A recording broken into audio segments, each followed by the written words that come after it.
Hill. Well, just this point that I've mentioned a couple of times today, that when you combine this competitive regulatory framework, the best on the globe, given our size of market, rule of law, and you combine that with, I think, a successful approach, I'm more optimistic than my friend from California, that Mrs. Waters and Mr. McHenry will find a good spot on a payment stablecoin legislation.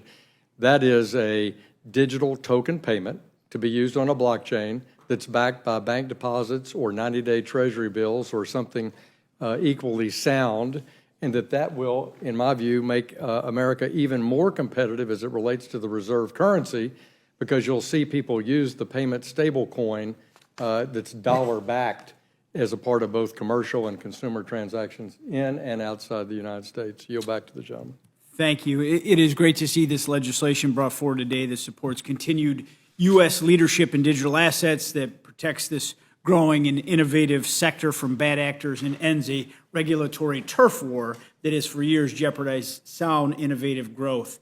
Regarding the CBDC Anti-Surveillance State Act, as a co-sponsor of this legislation, I strongly support prohibiting the Federal Reserve from pursuing a path that jeopardizes the privacy rights of American citizens. We have far too many infringements on American citizens' privacy.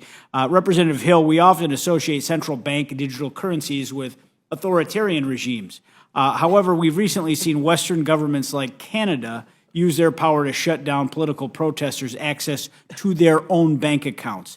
Given the lessons that we're seeing from other nations that push for a central bank digital currency early or repressed freedoms of individuals, can you remind us why this legislation is just so important?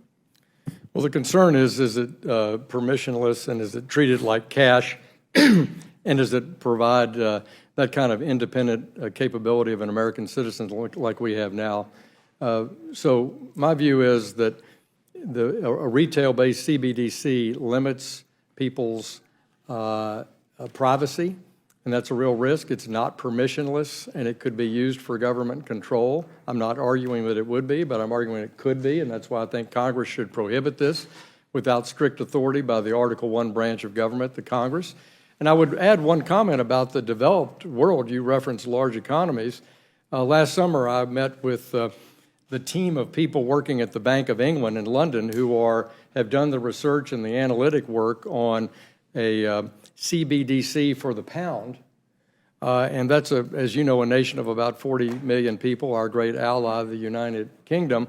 But when they published in their equivalent of the Federal Register this idea of what they might do, they got 50,000 comment letters in a society of 40 million. I thought that was quite large, mostly in opposition.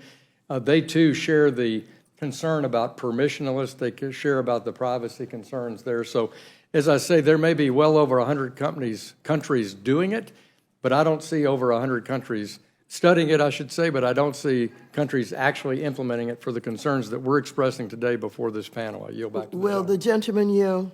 Yeah, certainly. Thank you very much. 170 countries.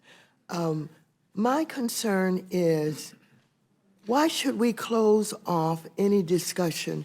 Why should we stop the Fed from doing the analyzing and the investigation when all of the other countries of the world are basically moving forward?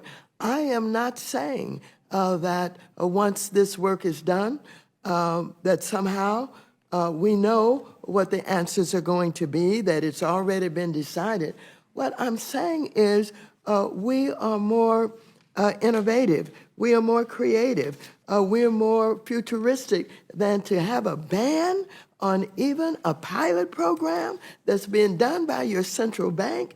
It just doesn't make good sense for the legislative arm of the United States of America to start to stop the central bank from exploring and trying to determine what and how we are going to do it. That's all.